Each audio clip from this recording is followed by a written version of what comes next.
তো এখানে স্বয়ং শ্রীকৃষ্ণ আমাকে গাইড করেছে, তো আমার আর চাওয়া পাওয়ার কি আছে? চরিত্রের মধ্যে এই মানুষটিকে ঢোকাতে আমার জান কয়লা হয়ে গেছে। সঙ্গে আছে গোপাল যার, তার ক্ষতি করবে এমন সাধকা। আমার লাইফে পেলাম তো ওটা ওই তারই ইচ্ছা, আমরা তো নিমিত্ত মাত্র। প্রথম যেদিন তুমি এসেছিলে ভবে, তুমি মাত্র কেঁদেছিলে হেসেছিল সবে, এমন জীবন তুমি করিও গঠন, মরণে হাসিবে তুমি কাঁদিয়ে ভুবন। নমস্কার, আমি অভিন্দারিত মুখার্জি। নমস্কার, আমি দীপ্তশ্রী গাঙ্গুলি, একজন গায়িকা এবং পেখম পালকে অবশ্যই একজন নায়িকা। একদম রিতম তো পেখম পালকের ডিরেকশনের সাথে হ্যাঁ। অভিনয় করেছে, তো জার্নিটা কেমন ছিল? জার্নি বলতে ভীষণ একটা নতুন এক্সপিরিয়েন্স আমার জীবনের, যে আমার এই মুহূর্তটা সারা জীবন মনে থাকবে, কারণ এই গল্পের এত হার্ট টাচিং একটা গল্প যেটা আমার ভেতর দিয়ে বেরিয়েছে এবং তার প্রপার ডিরেকশনটা আমি এতগুলো আর্টিস্টকে নিয়ে দিতে পেরেছি, সেটা ভীষণ ভালো লাগার।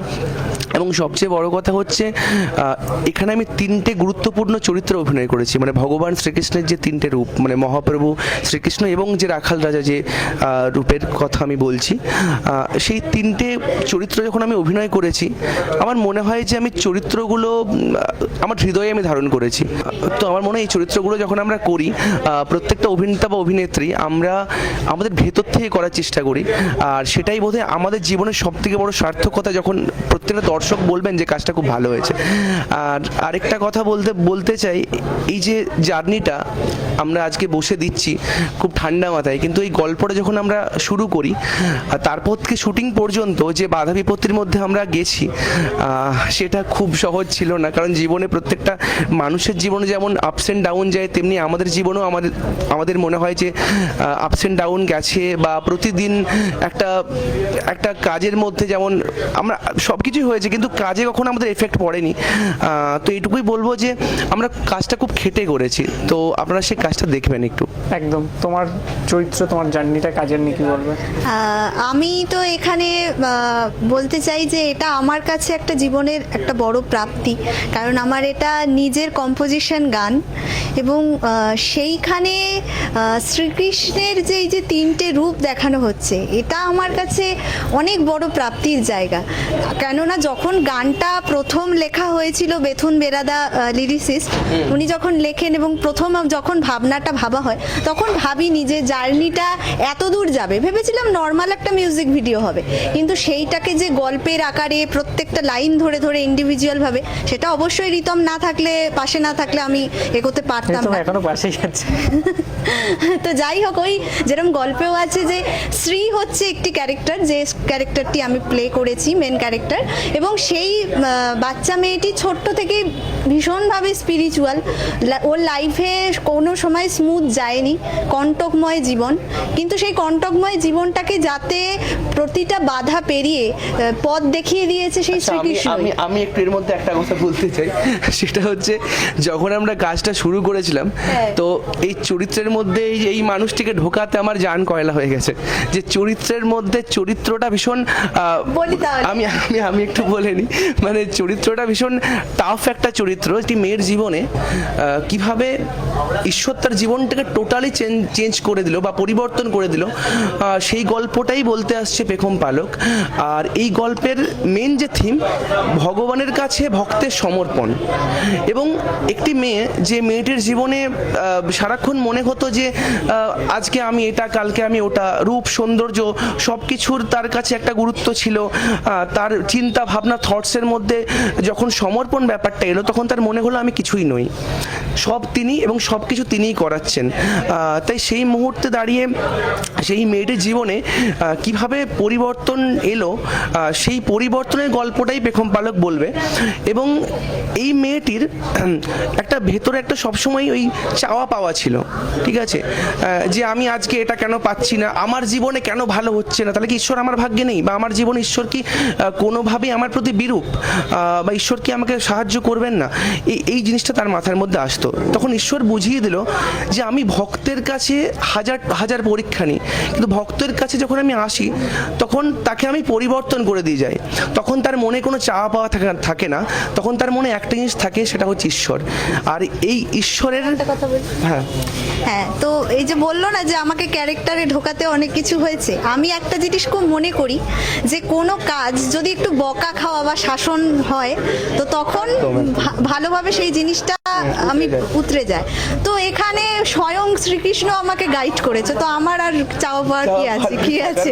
হ্যাঁ, তো ভক্তের কাছে তো এটা সেরা প্রাপ্তি যে সে তার শাসন বা তার বকা বা তার সেন্স, কেননা আমি অ্যাকচুয়ালি তো মেনলি সিঙ্গার, তো এটা আমার কাছে একটা মানে অ্যাক্টিং হিসাবে আমার কাছে একটা মানে এর আগে আমি থিয়েটার করেছি, থিয়েটারে তো মিউজিক ভিডিওতে অ্যাজ এ মেন ক্যারেক্টার, এটা আমার কাছে প্রথম। সেই জায়গায় অবশ্যই ওর গাইডেন্স না থাকলে আমি করতে পারতাম না। একদম। থ্যাংক ইউ সো মাচ, তুমি গাইডেন্সটা স্বীকার করেছো। গানটা কি এক লাইন শোনানো যাবে? হ্যাঁ, বেশি না, গানটা এক লাইন।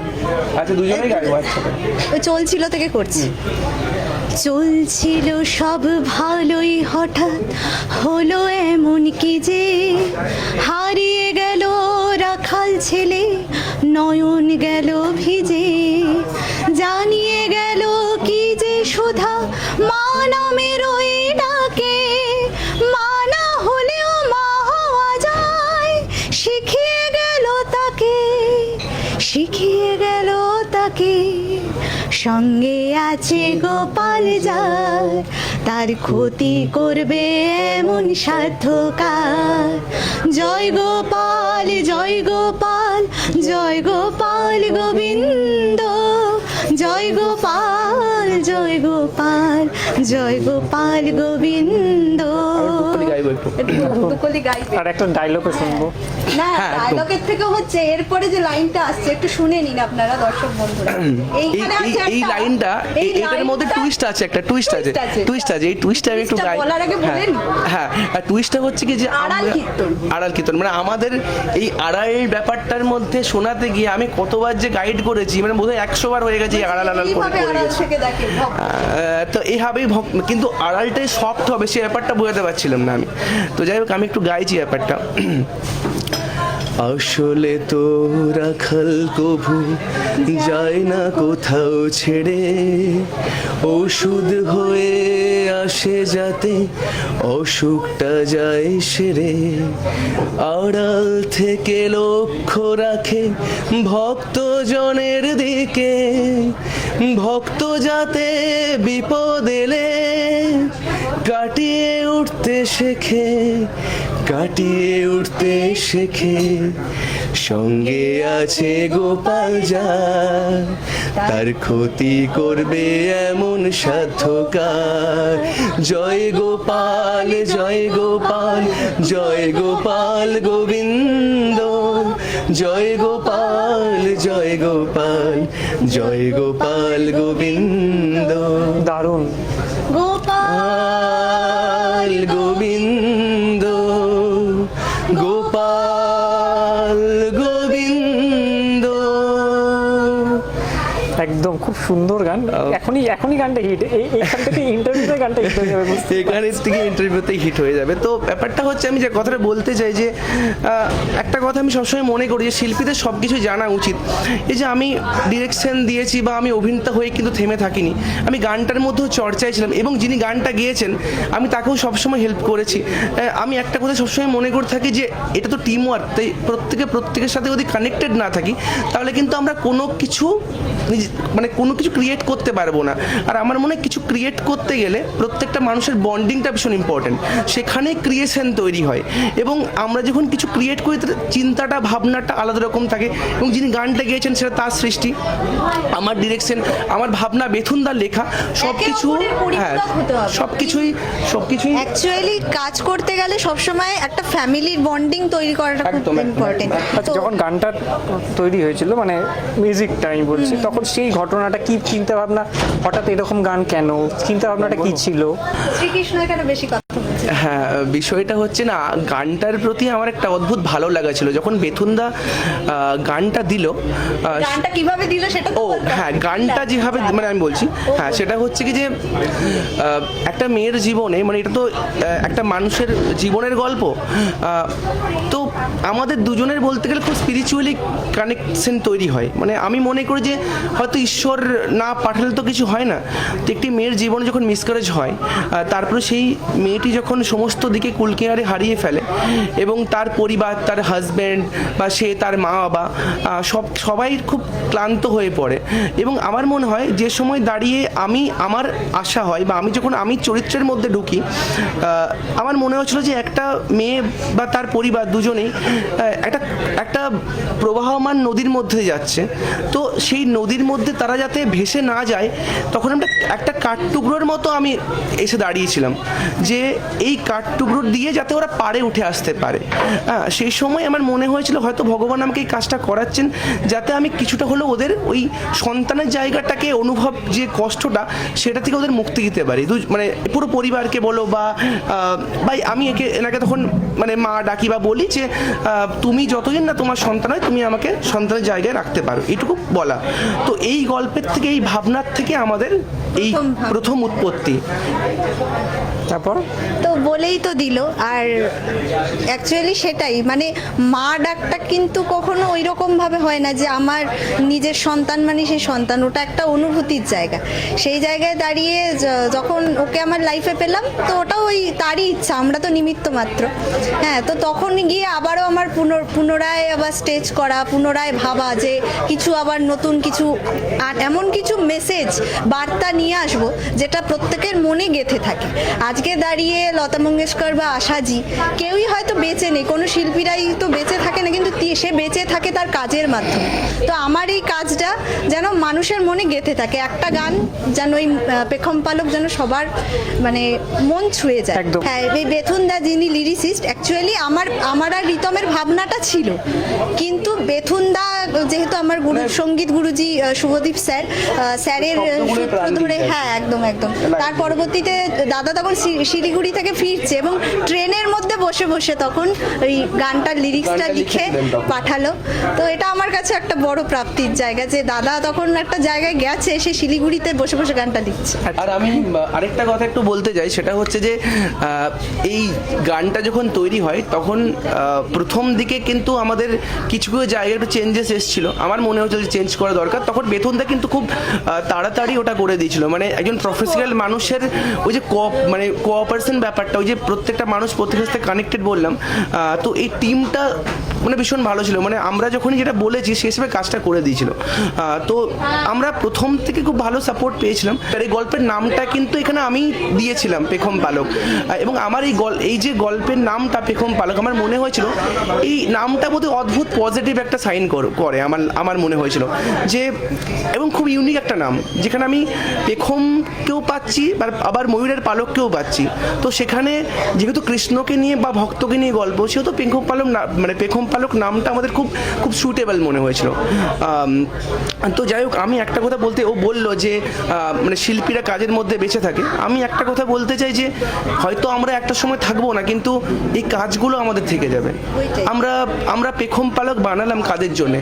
মানুষের জন্যে, যাতে মানুষ অনুভব করতে পারে যে সত্যি মানে আমরা যারা অভিনেতা অভিনেত্রী, আমরা তো কিছু করতে পারি না, আমরা গল্পের মাধ্যমে বোঝাতে পারি। একদম। তো সেই গল্পের মাধ্যমে আমরা চাই যে দর্শকদের হৃদয়টাকে ছুঁতে, একদম সেই হৃদয়স্পর্শী ভাবনাটা আমরা যেমন ভেবেছি অনেক ঠান্ডা মাথায় চিন্তা ভাবনা করে অনেকটা সময় নিয়ে, সেটা কিন্তু দর্শকের মনেও সেভাবেই গেঁথে থাকে। আর আমি লাস্ট একটা কথা বলতে চাই, যে আমার দাদু একটা সবসময় কথা বলতেন যে প্রথম যেদিন তুমি এসেছিলে ভবে, তুমি মাত্র কেঁদেছিলে হেসেছিল সবে, এমন জীবন তুমি করিও গঠন, মরণে হাসিবে তুমি কাঁদিয়ে ভুবন। মানে তুমি যখন প্রথম জীবনে এসেছিলে তখন সবাই কিন্তু তোমাকে দেখে হেসেছিল, একমাত্র তুমি কেঁদেছিলে। তাই জীবনে এমন কিছু করো যখন পৃথিবী ছাড়বে তুমি যেন হাসি মুখে ছাড়তে পারো, আর তোমার আশেপাশের মানুষগুলো যেমন হাউ হাউ করে কাঁদতে কাঁদতে তোমাকে বিদায় দেয়। তো এটা আমি সবসময় মনে রাখি।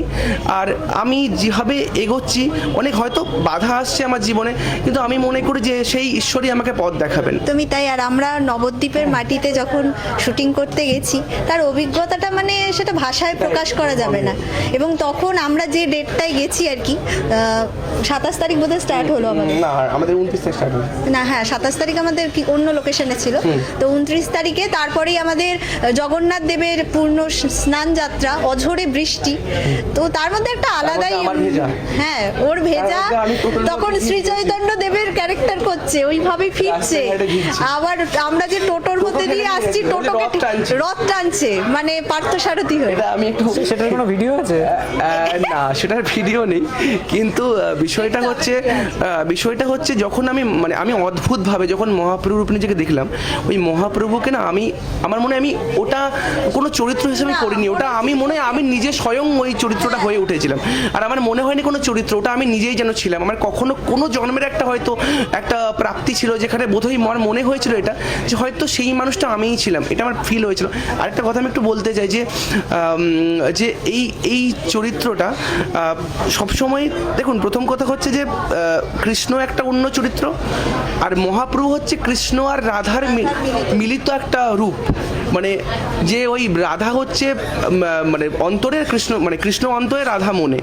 তো সেই রূপটাকে আমি সত্যি কথা একটা কথা বলতে চাই এখানে, যে আমি কিন্তু কোনো প্রিপারেশন ছিল না আমার, আমি কিন্তু মহাপ্রভুকে কখনো স্টাডি করিনি। একটা অ্যাক্টরের প্রধান কাজ স্টাডি, যে আমি সেই চরিত্রটাকে স্টাডি না করলে আমি ফোটাতে পারবো না। আমি কৃষ্ণকে স্টাডি করেছি, আমি মহাপ্রভুকে কখনো স্টাডি করিনি, আমি কখনো মহাপ্রভু চরিত্র নিজেকে দেখিনি। আমার ইচ্ছে ছিল খুব, কিন্তু দেখিনি কোনোদিন। সেটা পূর্ণ হয়েছে, এবং সেটা এমনভাবেই পূর্ণ হয়েছে, মানে ওনার ভাব, চোখে মুখের ভাব তো সবসময় কৃষ্ণকেই খোঁজে, ভগবান তুমি কোথায়, সেই চোখের মধ্যে একটা সমর্পণ থাকে। সেই সমর্পণটা আমার চোখে মুখের মধ্যে অদ্ভুতভাবে মিলে গেছে, এটা আমি ফিল করি। এবং ওখানে যারা দর্শক ছিল তারা একটা কথা বলেছিলেন যে আমরা তো মহাপ্রভুকে দেখিনি, কিন্তু আমাদের মনে হলো এই একটা দিনে যে স্বয়ং মহাপ্রভু হয়তো ধরাধামে নেমে এসছে। তো সেইটা ভীষণ ভালো লাগার, আর ওখানের মানুষজন ভীষণ কোঅপারেট করেছিল। তো তার ভিডিও আছে, সেটাও আমরা দেওয়ার চেষ্টা করবো। এবং এই যে সুযোগ পেলাম, থ্যাংক ইউ। হ্যাঁ, তো আর যেটা হচ্ছে যে এটাও একটা অলৌকিক ব্যাপার, যে আমরা যে জায়গাটা চুজ করেছিলাম আর কি, আমাদের শুটিং লোকেশন, সেটা কিন্তু প্রচলিত মন্দির নয়। নবদ্বীপে সবাই জানে যে সমস্ত সোনার গৌরাঙ্গ বা আদার্স যে মন্দিরগুলো আছে, সেগুলো থেকে একদমই আলাদা। এবং মনে হচ্ছিল যেন আপনারা যখন দেখবেন ভিডিওটা অবশ্যই বুঝতে পারবেন যে একটা যেন মনে হচ্ছে ওই শুটিংয়ের জন্যই, পেখম পালকের জন্যই যেন অদ্ভুতভাবে কানেকশন হয়ে একটা যেন সেট তৈরি করা হয়েছে। মানে একদম গোপালের যে ভাবনাটাকে নিয়ে আমি স্বপ্ন দেখতাম এবং সেটা নিয়ে গানটাকে তৈরি করেছিলাম, ঠিক সেইভাবেই বিগ্রহটা সাজানো, এবং 500 বছরের পুরনো সেই মন্দির। এবং অদ্ভুতভাবে আমাদের যেখানে মানে যে সিনটায় রয়েছে, যে বিভিন্ন মানুষজনের মধ্যে, সেটা বয়স্ক হতে পারে, একটা বাচ্চা হতে পারে, সবার মধ্যেই আমি কৃষ্ণকে অনুভব করছি। অদ্ভুতভাবে সেখানে আমাদের কোনো লোক জোগাড় করতে হয়নি, অদ্ভুতভাবে তারা নিজেরাই চলে এলো। মানে যে চরিত্র লাগবে হঠাৎ করে ওখানে জোগাড় হয়ে গেল। এগুলো সত্যি কথা সব স্পিরিচুয়াল জিনিস শেয়ারেবল নয়, তবু হয়ে গেছে। কিভাবে হয়েছে জানি। আর আমি একটা কথা বলতে চাই যে এন্ডের পার্টটা ভীষণ ইন্টারেস্টিং। মানে এইখানেই কিন্তু আসল সমর্পণ, যে মানে ভক্ত কতটা কষ্টের পর ঈশ্বর থেকে সমর্পিত করেন। হ্যাঁ, এমনি তো সমর্পিত হওয়া যায় না, সেটার জন্য একটা ঈশ্বরের কৃপা লাগে। তো সেই কৃপাটা যখন শেষ মুহূর্তে ভক্ত একটা জিনিসে পেল ভগবানের কাছ থেকে, যে তুমি আমার কাছে সমর্পিত, তোমার এত ভাবনা কিসের, যে আমি যখন আছি তুমি এত ভাবছো কেন, তোমার মিসকারেজ হয়েছে, তোমার কি হয়েছে, সব তো আমিই করিয়েছি, তাহলে তুমি এত ভাবছো কেন। একদম এই জিনিসটা। এবং জীবনে এটাই সত্যি যে কিছু অপূর্ণতা সত্যিই সুন্দর হয়। কোনো মানুষ যদি সব দিক থেকে সুখী হয়, সে কখনোই সেই ঈশ্বরকে সেইভাবে ফিল করতে পারবে না। আজকে আমার কোনো একটা যন্ত্রণা, কোনো একটা ব্যথা, সেই ব্যথাই তো মানে যেটা এখানে দেখানো হয়েছে, যে ভক্তও কাঁদছে, লাস্ট স্টেশনে ঈশ্বরও কাঁদছে। তো সেটাই।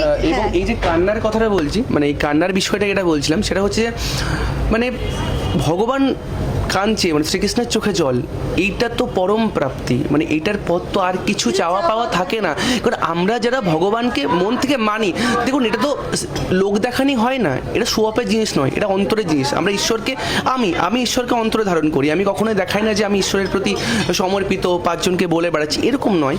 তো আমার মনে হয় আমি যখন চরিত্রটা করি, আমার একটা বিন্দু নেই, আমার চোখে অঝরে জল এসছে, যে একজন ভক্ত, তার জীবনে কত কষ্ট, তারপরও আমি আসতে পারছি না। মানে ঈশ্বর তার মানে কত পরীক্ষা নিয়ে ভক্তকে চুল করে বিশ্লেষণ করে তাকে সেই জায়গাটাকে দেয়। তো সেই মুহূর্তে দাঁড়িয়ে যখন আমি কাঁদছি, তখন আমার মনে হচ্ছিল একটা কথাই, সত্যি কি ভগবানকে পাওয়া এতটাই কঠিন? মানুষ যে বলে তাহলে যে ভগবানকে পাওয়া যায়, তা ভগবানকে পাওয়া এতটা সোজা তো নয়। ভগবানকে পেতে গেলে অনেক কষ্ট, অনেক ত্যাগ স্বীকার করতে হয়। মানে আমরা তো দুটো জিনিস জানি, কেউ হয় ভোগী, কেউ হয় ত্যাগী। ঈশ্বরের পথটা কিন্তু অনেক কঠিন, সেখানে ত্যাগী হতে হয়, ভোগী হলে চলে না। তো সেখানে আমার মনে হচ্ছিল যে আমি আমি চরিত্র যখন করছি আমার মনে হচ্ছে আমি কেন যাচ্ছি না, আমি তো আগে যেতেও তো পারতাম, কিন্তু না, আমার মনে হচ্ছে কি না, ঈশ্বর তো সমস্ত পরীক্ষার পর ঈশ্বর তার ফলটা দেয়। তো এবং আমরা এখানে শুটিংয়ে কিন্তু কোনো কিছুই মানে ওই আর্টিফিশিয়াল ভাবটা নেই, আমরা একদম যা করেছি রিয়েল, ওখানে যে রিয়েল যে কান্না এসছে আমার সেটা একদমই রিয়েল। কবে দেখা যাবে? এটা দেখা যাবে, আমাদের খুব ইচ্ছে আছে যে আমরা অগাস্টে, এবং আমাদের হয় এটা মানে আমার যেদিন বার্থডে সেটা হতে পারে, আর না হলে এটা হতে পারে জন্মাষ্টমীর দিন। তো দুদিনের মধ্যে আমার বার্থডের দিনে হওয়াটাই খুব আর কি ইচ্ছে আছে। তো একদম, হ্যাঁ। এবার সিঙ্গার কি চাইছে সেটা সিঙ্গার বলুন। হ্যাঁ, এবার সেইটা শুনবো, আর একদম শেষে দুজন কি বলবে হ্যাঁ সেটা। হ্যাঁ হ্যাঁ, আমরা প্রচুর বকিয়েছি, এখানে দেখা যাচ্ছে কফির মধ্যে দুজন কফি খাইনি, আমি খেয়ে নিয়েছি, কিন্তু আমি আমার কাজটা সাল্টে নিয়েছি। তো সিঙ্গার অবভিয়াসলি চায় হ্যাঁ যে ডিরেক্টরের বার্থডেতেই রিলিজ হোক। হ্যাঁ ঠিক আছে, তো বড় বাকিটা অ্যানাউন্সমেন্ট হয়ে গেল আজকে। ডেটটা কি বলবো নাকি? ডেটটা বলে তো 31 অগস্ট। ঠিক আছে, চলুন আপনারা সাথে থাকবেন, পাশে থাকবেন, need your all blessings, love, support, তাহলে আমরা আরও আপনাদের জন্য নতুন নতুন কাজ নিয়ে আসতে পারবো। তো শেষে দর্শকদের উদ্দেশ্যে আমি একটা কথাই বলতে চাই যে এই গল্পটা আর 5টা গল্পের মতো নয়, তাই এই গল্পটাকে আপনারা একটু মন দিয়ে দেখবেন। আমি জানি অনেকটা লং, কিন্তু সেটাকে আপনারা প্রথম থেকে লাস্ট অবধি স্কিপ না করে দেখবেন, আপনাদের ভালো লাগবে। পেখম পালককে ফোনে নয় মনে রাখবেন, এটুকুই বলবো। থ্যাংক ইউ সো মাচ, সবাই খুব ভালো থাকবে।